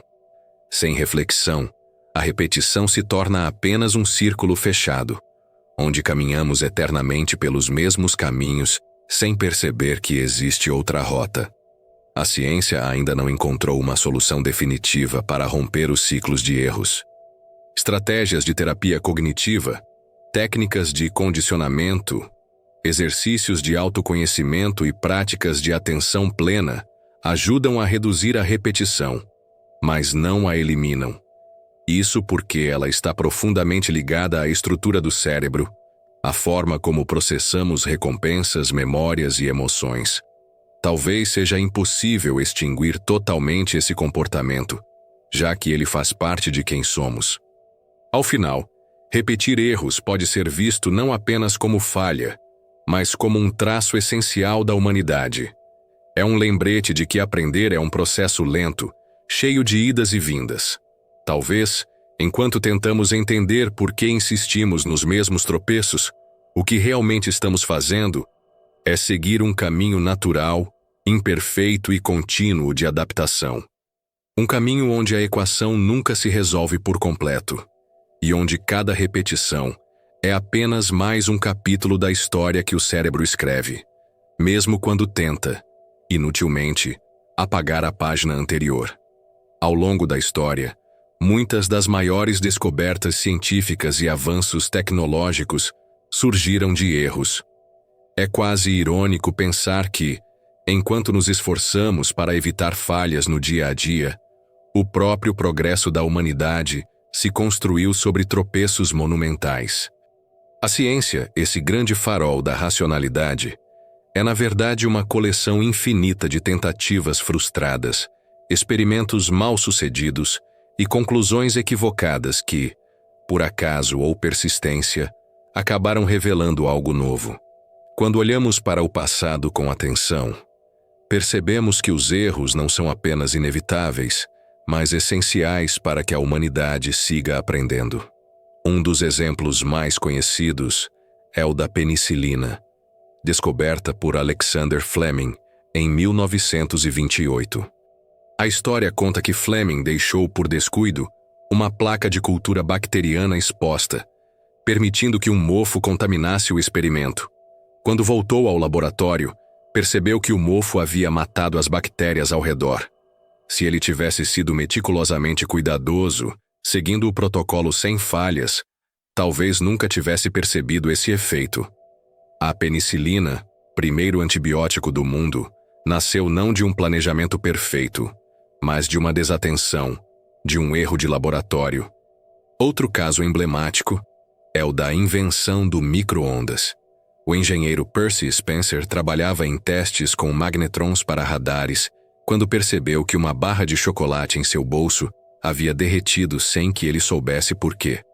Ao investigar, descobriu que as ondas de rádio de alta frequência estavam cozinhando o alimento. A partir dessa observação casual, surgiram os primeiros fornos micro-ondas. Mais uma vez, não foi o sucesso planejado que trouxe inovação, mas o acidente inesperado que ninguém havia previsto. Na história da física, o caso de Isaac Newton e a maçã é narrado de forma quase caricata.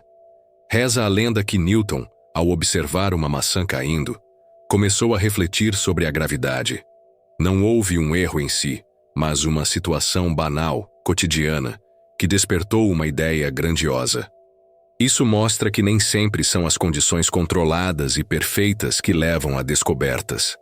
Às vezes, é a casualidade, o acaso, algo que poderia ser visto como irrelevante ou até uma distração, que abre portas para novos entendimentos. Mais curioso ainda é o caso da invenção da batata frita. O cozinheiro George Crumb, em 1853, cansado de um cliente que reclamava que as batatas estavam cortadas grossas demais, decidiu cortá-las extremamente finas e fritá-las até ficarem crocantes, quase como uma provocação. O que poderia ter sido apenas um erro culinário ou um ato de sarcasmo, deu origem a um dos alimentos mais populares do planeta. Esses exemplos nos fazem pensar que a linha entre erro e acerto é muito mais tênue do que imaginamos. Quando falhamos, estamos muitas vezes explorando caminhos desconhecidos, testando possibilidades que ninguém havia considerado. É como se cada equação mal resolvida, cada fórmula equivocada, nos aproximasse de uma nova verdade. Em termos matemáticos, poderíamos dizer que erro mais curiosidade multiplicado por persistência igual a descoberta. Essa não é uma equação oficial, claro, mas descreve bem a lógica por trás de muitos avanços humanos. Em biologia, a própria evolução é construída sobre erros. As mutações genéticas, que são essencialmente falhas na cópia do material genético, são o motor da diversidade e da adaptação das espécies.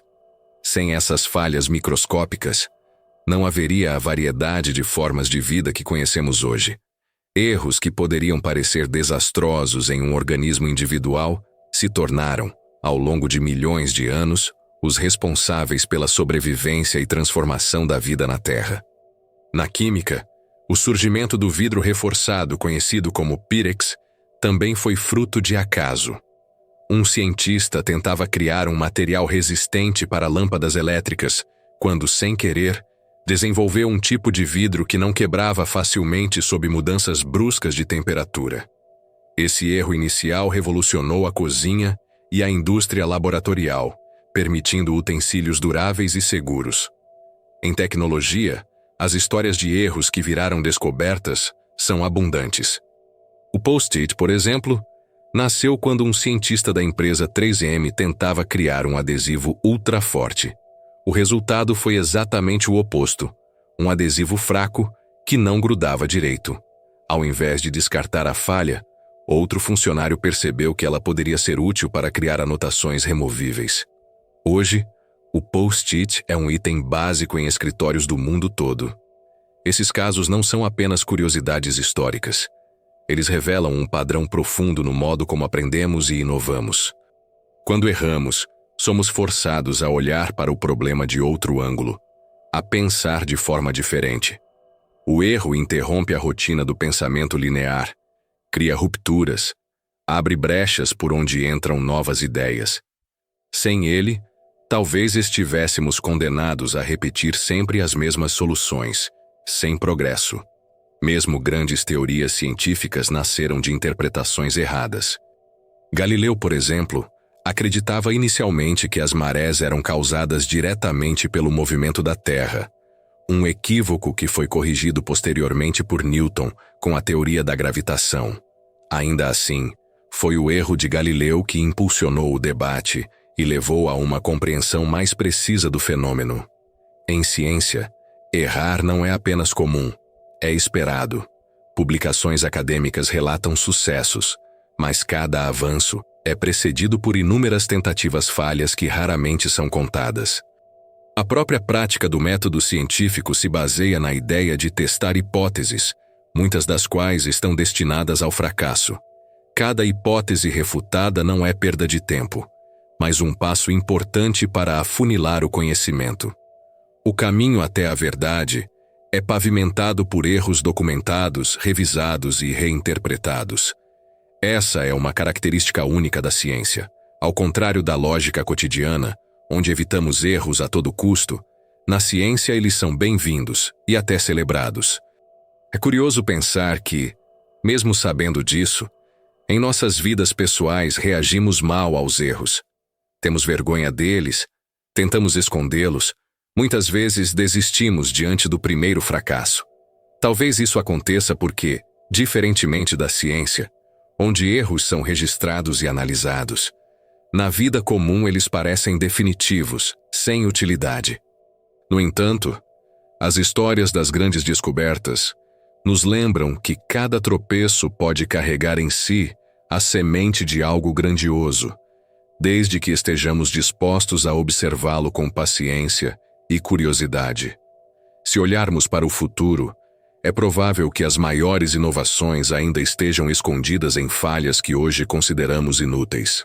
Algum experimento mal sucedido em um laboratório, alguma ideia abandonada porque parecia não funcionar, pode ser a base para uma revolução científica daqui a décadas. O progresso humano não segue uma linha reta. Ele se move em zigue-zague, guiado por erros que se acumulam até que, de repente, se transformam em um acerto memorável. Assim, quando pensamos nos erros que cometemos diariamente e que a ciência ainda não explica, talvez devêssemos enxergá-los com menos severidade. Eles são parte de um processo muito maior, o mesmo processo que levou Fleming a descobrir a penicilina, Spencer a criar o micro-ondas e tantos outros a mudar o curso da história sem planejar. Errar não é apenas humano, é também uma das formas mais poderosas de aprender, de criar e de transformar o mundo ao nosso redor. Por mais que a ciência tenha avançado, desvendado mistérios do universo, decifrado o DNA e enviado sondas para os confins do espaço, existem áreas do comportamento humano que permanecem inexplicáveis. Erros do dia a dia, decisões aparentemente irracionais e falhas na lógica do pensamento ainda escapam do entendimento científico. É como se houvesse um território oculto na mente humana, um espaço nebuloso onde leis conhecidas não se aplicam. Podemos mapear bilhões de neurônios, medir impulsos elétricos e observar padrões cerebrais, mas, em muitos casos, o motivo real de nossas ações permanece inacessível, um enigma que nem os mais brilhantes cientistas conseguem resolver. Um exemplo disso é a inconsistência entre o que sabemos e o que fazemos. Podemos ter pleno conhecimento das consequências de um ato e ainda assim repeti-lo. Uma pessoa sabe que fumar prejudica a saúde, que procrastinar atrapalha objetivos, que más escolhas financeiras levam a dívidas, e mesmo assim continua nessas práticas. A ciência já tentou explicar isso com teorias de reforço, hábitos enraizados e mecanismos de recompensa, mas nada disso responde totalmente à pergunta fundamental: por que a racionalidade não basta para controlar o comportamento? É como se dentro de nós existissem forças invisíveis, um cálculo emocional em que, Lógica ao quadrado menos impulso multiplicado por desejo igual a ação inesperada. Outro ponto que desafia a compreensão é a forma como lidamos com memórias. Já sabemos que lembranças não são registros perfeitos, mas reconstruções. No entanto, não conseguimos explicar completamente por que memórias falsas surgem com tanta facilidade. Experimentos mostram que pessoas podem ser convencidas de acontecimentos que nunca existiram, lembrando-se deles com detalhes vívidos. Se a mente é capaz de fabricar histórias inteiras sem perceber, como podemos confiar na nossa própria percepção da realidade? A neurociência descreve o processo, mas não entende completamente por que ele acontece. As emoções também complicam o entendimento científico. Podemos sentir medo sem perigo real, tristeza sem motivo aparente, alegria em momentos inoportunos. Reações emocionais surgem de forma tão espontânea que parecem escapar ao controle do cérebro consciente.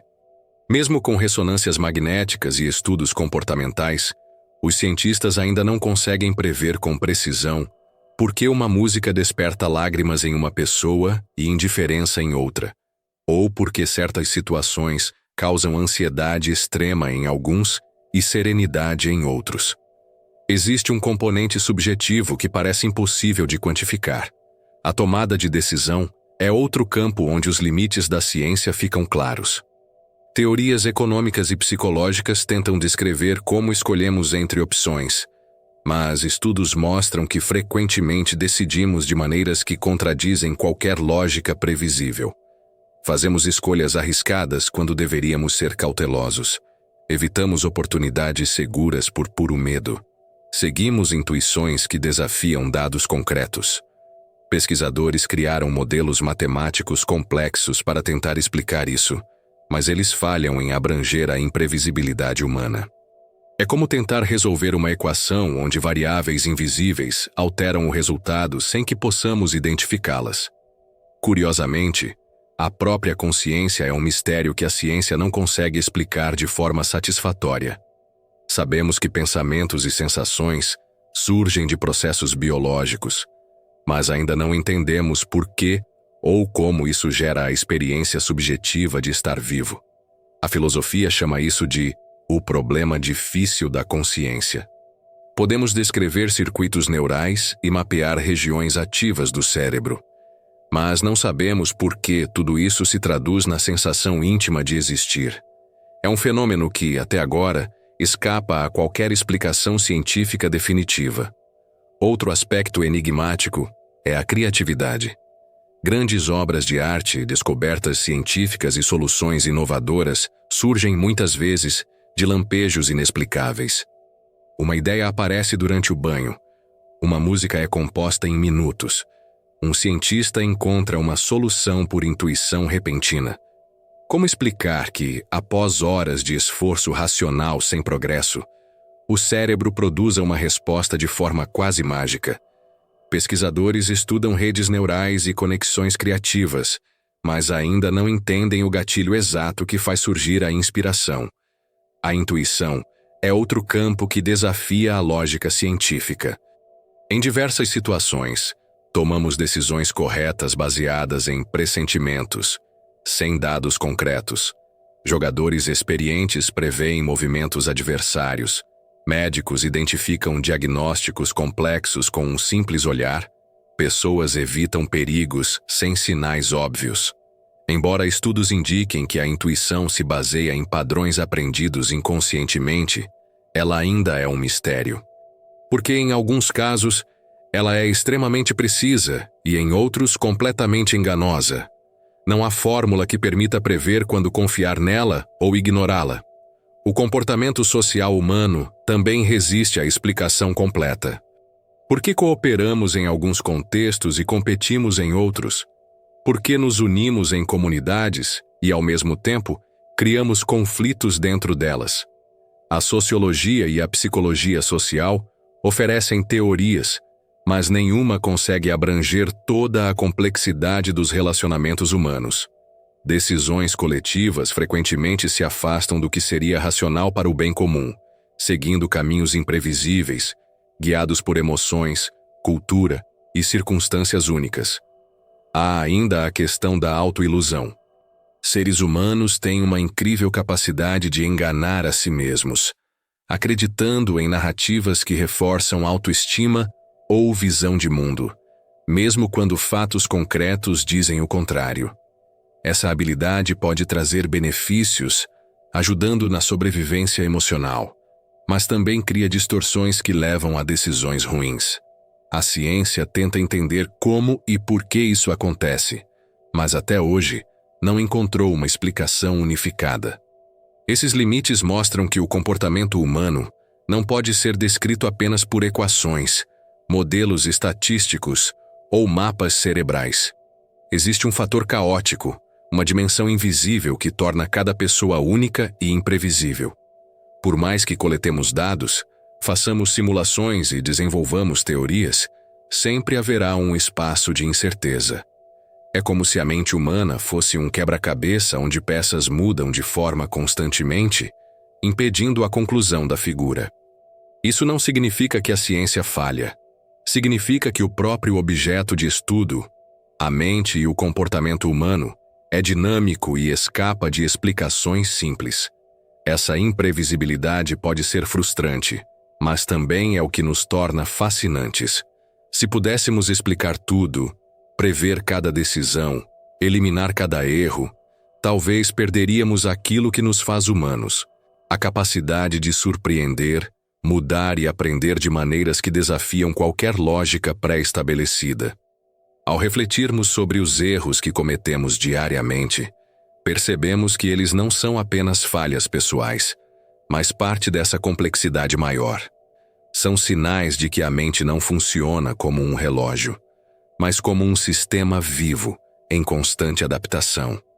E enquanto a ciência avança tentando iluminar esses cantos escuros do comportamento, continuaremos a tropeçar, esquecer, decidir mal e nos iludir. Talvez, no fim das contas, essa seja a verdadeira essência da condição humana: ser, ao mesmo tempo, um enigma e um explorador desse mesmo mistério que ainda não sabemos decifrar. Entre todas as tentativas de compreender os erros humanos, existe uma perspectiva curiosa que desafia a ideia de que errar é sempre algo negativo. Essa visão considera que, sem erros, a aprendizagem seria incompleta e a evolução pessoal e coletiva quase impossível. Ao longo da história, filósofos, cientistas e educadores perceberam que, muitas vezes, o ato de falhar é uma etapa essencial para alcançar qualquer tipo de entendimento. Em vez de enxergar cada tropeço como sinal de fraqueza, podemos vê-lo como parte de um processo inevitável que molda nossa forma de pensar, agir e nos adaptar ao mundo. Imagine uma criança aprendendo a andar. Ela se levanta, dá 2 passos trêmulos e cai. Repete a tentativa inúmeras vezes, tropeçando, batendo as pernas, às vezes chorando. Ainda assim, insiste. Não existe atalho para que essa criança aprenda a caminhar sem essas quedas. É como se cada erro fosse um cálculo invisível, uma equação que o corpo precisa resolver para ajustar equilíbrio, coordenação e força. Poderíamos escrever isso assim: queda ao quadrado multiplicada por tentativa menos desistência, igual à aprendizagem do movimento. É uma lógica que não pode ser pulada nem acelerada. O mesmo se aplica ao aprendizado intelectual. Ao estudar matemática, por exemplo, ninguém domina equações complexas sem cometer diversos erros. Resolver problemas exige falhar, identificar onde a conta deu errado, revisar o raciocínio e tentar novamente. É por meio desses ciclos que a compreensão se fortalece. Curiosamente, pesquisas em pedagogia mostram que alunos que erram durante o processo de aprendizagem, quando recebem orientação adequada, acabam retendo o conhecimento por mais tempo do que aqueles que acertam de imediato. O erro, portanto, não apenas ensina, mas fixa o aprendizado de maneira mais sólida. Na ciência, isso é ainda mais evidente. O método científico se baseia justamente na ideia de tentativa e erro. Cientistas formulam hipóteses, testam-nas e, quase sempre, descobrem que estão erradas. Mas essas falhas não são desperdícios. Elas são degraus para um entendimento mais refinado. Cada hipótese rejeitada elimina caminhos incorretos, estreitando a busca pela verdade. Sem erros, não haveria evolução científica. Grandes descobertas como a teoria da gravidade, a relatividade ou a estrutura do DNA nasceram após sucessivas falhas, correções e reformulações. É como se a própria ciência fosse construída sobre uma pilha de erros necessários que pavimentam o caminho para a compreensão. Do ponto de vista psicológico, errar também é fundamental para desenvolver resiliência. Quando falhamos, enfrentamos frustrações que nos obrigam a lidar com emoções negativas, como vergonha, raiva ou medo. A forma como reagimos a essas emoções define nossa capacidade de seguir em frente. Pessoas que nunca enfrentam falhas têm menos recursos para lidar com adversidades futuras, pois não aprenderam a se recuperar de situações difíceis. Nesse sentido, errar é um treinamento emocional para a vida. Outro aspecto interessante é que alguns erros nos ensinam mais do que os acertos. Quando acertamos de primeira, muitas vezes não entendemos o motivo do sucesso. Parece fácil demais, quase automático. Já o erro exige reflexão, análise e busca ativa por soluções. É nesse esforço que o aprendizado se torna mais profundo. Em termos práticos, poderíamos pensar que acerto simples multiplicado por acaso igual a conhecimento superficial, enquanto erro repetido mais análise dividida por persistência igual a compreensão real. Na filosofia, essa ideia também aparece com força. O filósofo Sócrates, por exemplo, afirmava que reconhecer a própria ignorância era o primeiro passo para alcançar a sabedoria. Esse reconhecimento nasce dos erros, das conclusões equivocadas que precisam ser revistas. Sem errar, não teríamos consciência de nossas limitações e não haveria espaço para questionamento e crescimento intelectual. Em termos de evolução biológica, o erro não é apenas útil, mas indispensável. Mutations genéticas, que são essencialmente falhas na reprodução do DNA, geram diversidade e permitem que espécies se adaptem ao ambiente. Sem essas alterações erradas, não haveria desenvolvimento de novas características ou sobrevivência diante de mudanças ambientais. Isso significa que a vida, em sua essência, é moldada por erros. A perfeição, se existisse, seria estática, incapaz de evoluir ou se transformar. No campo das artes e da criatividade, os erros também têm papel central. Pintores, músicos e escritores frequentemente produzem obras que consideram falhas, apenas para perceber mais tarde que esses trabalhos imperfeitos contêm elementos originais que levam a novas formas de expressão. A história da arte está repleta de exemplos em que uma nota tocada por engano, uma pincelada imprecisa ou um verso mal escrito acabaram dando origem a estilos e movimentos inteiros. É a prova de que, sem espaço para o erro, não haveria inovação estética nem evolução cultural. Na vida cotidiana, os erros cumprem a função de nos guiar silenciosamente. Ao falhar em um relacionamento, aprendemos sobre limites, expectativas e comunicação. Ao errar financeiramente, compreendemos a importância do planejamento e da prudência. Cada falha carrega lições que dificilmente seriam aprendidas apenas com sucessos. É como se a experiência humana tivesse sido projetada para ensinar por meio do contraste. Precisamos do erro para perceber o acerto, da perda para valorizar o ganho, do fracasso para entender a vitória. Apesar disso, a sociedade moderna cultiva a ilusão da perfeição. Somos constantemente pressionados a evitar erros, a apresentar resultados impecáveis, como se falhar fosse uma falha moral. Essa postura cria medo de arriscar, inibe a curiosidade e limita a exploração de caminhos incertos que poderiam levar a descobertas importantes. Paradoxalmente, quanto mais tentamos eliminar os erros, mais ficamos estagnados. É como tentar construir uma ponte sem colocar os pés no terreno irregular, sem testar, sem tropeçar, não sabemos onde ela realmente se sustentará.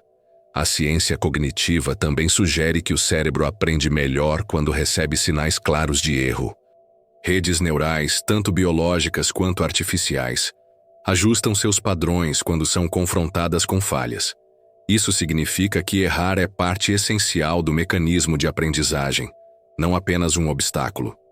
Sistemas de inteligência artificial, por exemplo, são treinados cometendo milhões de erros antes de atingir precisão aceitável. Da mesma forma, o cérebro humano ajusta conexões neurais, fortalece memórias e cria estratégias mais eficientes a partir das falhas que encontramos. Em última análise, errar é um componente inseparável do ato de viver. Tentamos, falhamos, aprendemos, adaptamos e seguimos tentando. Não existe outro caminho. A história de cada pessoa é uma sequência de erros que, quando olhados de longe, formam uma linha de crescimento. Alguns desses erros são dolorosos, outros parecem insignificantes, mas todos contribuem para o que nos tornamos. Se existe uma verdade que podemos extrair desse processo, talvez seja esta: não há progresso sem falhas. Evitar erros é tentar evitar a própria condição humana, recusar o aprendizado natural que vem da experiência. Ao invés de lutar contra eles, precisamos aceitá-los, compreendê-los e usá-los como ferramentas de evolução. É assim que crescemos, que nos transformamos e que, mesmo sem perceber, nos tornamos capazes de acertar um pouco mais a cada nova tentativa. Agora que entendemos que errar é parte essencial do aprendizado, surge uma questão inevitável. Se não podemos eliminar nossos tropeços, será que poderíamos ao menos aprender a errar melhor? Essa ideia pode parecer contraditória à primeira vista, mas pensar sobre ela nos leva a um território curioso, onde a imperfeição não é apenas aceita, mas refinada. Errar melhor não significa errar menos, e sim transformar falhas inevitáveis em instrumentos conscientes de evolução. Para começar, precisamos entender o que significa um erro melhor. Diferente do erro inconsciente, repetitivo e desatento, o erro melhorado é aquele que contém informação útil, que nos guia para mudanças efetivas. Pense em um cientista que, ao testar uma hipótese, comete um engano em seus cálculos.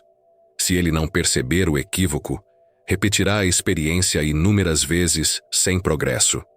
Mas, se identificar exatamente onde errou, pode ajustar sua fórmula e se aproximar da resposta correta. É como se houvesse uma equação simples: erro percebido mais reflexão multiplicado por ação corretiva igual a erro melhorado. A atenção plena é o primeiro passo para esse processo.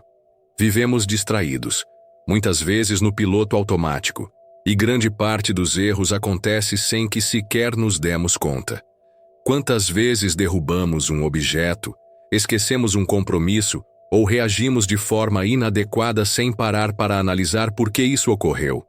Sem consciência, não há aprendizado. Ao trazer atenção para o presente, conseguimos perceber padrões, gatilhos e pequenos detalhes que antes passavam despercebidos. A psicologia chama isso de metacognição, a capacidade de pensar sobre os próprios pensamentos. Essa habilidade nos permite observar o erro enquanto ele acontece, quase em câmera lenta, oferecendo pistas preciosas para corrigi-lo no futuro. Outro aspecto fundamental é abandonar a ideia de perfeição. Quando tentamos acertar sempre, criamos medo do fracasso, e esse medo nos paralisa. Ao contrário, quando aceitamos que errar faz parte do caminho, nos sentimos mais livres para experimentar. Isso é visível em ambientes de inovação, onde empresas e equipes encorajam protótipos falhos e testes arriscados. Esses erros controlados funcionam como laboratórios de aprendizado. É a lógica do ensaio e ajuste. Testar, falhar rapidamente, corrigir e tentar novamente. Com isso, cada falha carrega uma lição valiosa, acelerando o processo de evolução. A paciência também é crucial para errar melhor. Muitas vezes queremos resultados imediatos, e quando falhamos, abandonamos o esforço. Mas a melhoria exige repetição consciente. Aprender a tocar um instrumento, por exemplo, envolve meses de notas desafinadas e dedos posicionados de forma errada. Um pianista iniciante erra centenas de vezes ao tentar tocar uma melodia simples, mas cada erro ajusta a coordenação motora, fortalece a memória musical e aproxima do acerto. Sem paciência para atravessar essas falhas, nenhum progresso é possível. Outro ponto importante é distinguir erros produtivos de erros inúteis. Um erro produtivo traz informação nova. Quando tentamos resolver um problema de uma forma inédita e falhamos, descobrimos que aquele caminho não funciona, o que nos poupa de insistir nele. Já o erro inútil é o que repetimos sem aprender nada. É como tentar abrir uma porta trancada com a chave errada dezenas de vezes esperando que, de repente, funcione. Errar melhor significa transformar erros inúteis em produtivos, acumulando conhecimento em vez de frustração. Podemos também pensar no impacto emocional do erro. Muitas vezes, o que realmente nos machuca não é a falha em si, mas a forma como reagimos a ela. Sentimentos de culpa, vergonha ou raiva criam barreiras que nos impedem de analisar a situação com clareza. Aprender a lidar emocionalmente com as falhas é parte essencial de errar melhor. Isso envolve autocompaixão, reconhecer que errar não nos torna incapazes, apenas humanos. Pesquisas mostram que pessoas que se tratam com gentileza após falhar se recuperam mais rápido e evitam repetir o mesmo erro, porque conseguem refletir sem autocrítica destrutiva. A comunicação também influencia na qualidade do erro. Em contextos coletivos, como trabalhos em equipe ou relacionamentos, errar melhor significa falar sobre os erros abertamente. Quando escondemos falhas, perdemos oportunidades de receber ajuda ou aprender com a experiência dos outros. Em empresas que valorizam a transparência, por exemplo, há reuniões chamadas post-mortem, onde equipes analisam projetos que deram errado. Essas conversas não buscam culpados, mas entendem o que pode ser feito diferente da próxima vez. O resultado é um acúmulo coletivo de aprendizado que transforma erros isolados em avanços para todos. Outro aspecto fascinante é a aplicação da ciência na melhoria dos erros. A neurociência mostra que o cérebro ajusta conexões neurais com base em feedback. Quando cometemos um erro e recebemos uma correção imediata, as sinapses envolvidas na ação são reforçadas ou enfraquecidas conforme o resultado.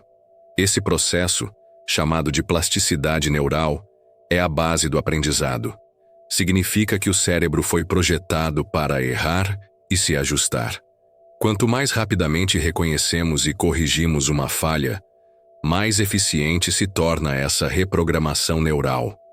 Na prática, podemos usar técnicas para aprimorar esse processo. Uma delas é o registro sistemático dos erros. Atletas de alta performance mantêm diários detalhados de treinos, anotando falhas e sucessos. Isso permite identificar padrões invisíveis durante a execução. Estudantes que revisam seus erros em provas e exercícios conseguem identificar lacunas específicas no conhecimento. Ao documentar falhas, transformamos eventos isolados em dados, e dados podem ser analisados e melhorados. Outro método é o feedback constante. Em vez de esperar grandes resultados para avaliar o que deu errado, buscar pequenas correções frequentes acelera o aprendizado. Isso é usado no ensino de habilidades complexas, como pilotar aviões ou realizar cirurgias. Instrutores fornecem feedback em tempo real, permitindo ajustes imediatos. Assim, cada erro se torna parte de um ciclo contínuo de aperfeiçoamento, em vez de um fracasso definitivo. Curiosamente, errar melhor não se aplica apenas a tarefas práticas, mas também à vida emocional e social. Em relacionamentos, por exemplo, conflitos são inevitáveis. A diferença está em como reagimos a eles. Quando discutimos sem refletir, repetimos os mesmos padrões de brigas e afastamento. Mas, ao analisar o que causou o conflito e buscar novas formas de comunicação, transformamos esses erros em crescimento conjunto. É uma maneira de errar melhor nas relações humanas, fortalecendo laços em vez de destruí-los. A filosofia oriental também oferece lições sobre esse tema. Práticas como o budismo ensinam que a perfeição não está em nunca falhar, mas em reconhecer rapidamente as falhas e retornar ao caminho correto. Essa ideia se reflete no conceito de prática deliberada, usado por mestres de diferentes áreas. Não se trata de repetir algo muitas vezes, mas de repetir errando conscientemente, identificando detalhes que precisam de ajuste até que o acerto surja quase naturalmente. No fundo, errar melhor é aceitar que a vida é uma sequência interminável de tentativas. Nunca alcançaremos um estado onde não falhamos mais, porque sempre haverá novos desafios, ambientes desconhecidos e aprendizagens inacabadas. O que podemos fazer é tornar cada falha menos desperdiçada, mais informativa, mais conectada ao que queremos alcançar. É transformar o tropeço em um passo calculado, parte de um ritmo que nos leva adiante. Podemos imaginar isso como uma escada feita de erros. Cada degrau é uma falha que aprendemos a compreender e superar. À medida que subimos, não deixamos de errar. Apenas erramos em níveis mais altos, com compreensão maior, com menos dor e mais sabedoria. Essa talvez seja a verdadeira arte de viver. Não caminhar sem quedas, mas aprender a tropeçar de forma que cada queda nos coloque um pouco mais perto de onde queremos chegar. Chegamos lentamente ao final desta longa caminhada pelos mistérios dos erros humanos. Um percurso que começou com tropeços cotidianos e terminou com a ideia de que talvez a verdadeira sabedoria não esteja em acertar, mas em aprender a errar melhor. Olhando para trás, percebemos que percorremos um caminho cheio de desvios, retornos e repetições. E, ironicamente, foi justamente isso que nos fez avançar. Falamos sobre como a memória nos engana, como nosso corpo parece não saber se equilibrar, e como, em grupo, multiplicamos nossas chances de tomar decisões ruins. Descobrimos que às vezes desligamos completamente a atenção, que insistimos nos mesmos erros, como se fôssemos guiados por uma força invisível, e que, paradoxalmente, algumas das maiores descobertas da humanidade surgiram de falhas inesperadas. Também vimos que existem limites para a ciência quando se trata de compreender o comportamento humano, que errar é necessário para aprender, e que com paciência e consciência podemos até mesmo errar de forma mais inteligente. Tudo isso nos leva a uma conclusão que não é exatamente uma conclusão. Não há fórmula definitiva para eliminar erros. Não existe equação que nos permita prever cada deslize ou evitar cada falha. Se tentássemos escrever uma, talvez ela dissesse algo como humano ao quadrado, multiplicado por tentativa menos perfeição, igual à vida como ela é. Uma vida onde o erro não é exceção, mas parte intrínseca do processo de existir. Talvez o segredo não seja lutar contra essa natureza imperfeita, mas aceitá-la com serenidade. Perceber que tropeçar, esquecer, escolher mal e repetir falhas não nos torna menos capazes, apenas mais humanos. Afinal, até cientistas que dedicam a vida a entender esses fenômenos erram, revisam suas teorias e, muitas vezes, descobrem algo importante justamente porque falharam antes. Se pensarmos bem, nossos dias são feitos de pequenos erros que se acumulam em memórias, histórias e aprendizados.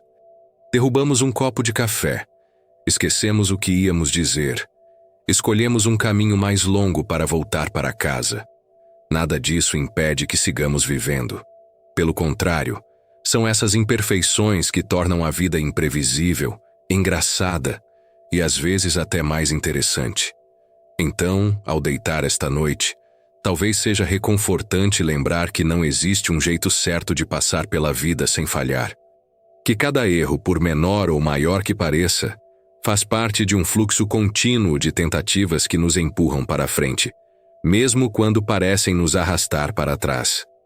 Podemos até nos esforçar para errar melhor, aprender com o tropeço, transformar falhas em degraus. Mas nunca deixaremos de errar, e isso é exatamente o que nos mantém em movimento. E assim, sem pressa e sem respostas definitivas, encerramos mais uma história para dormir e aprender.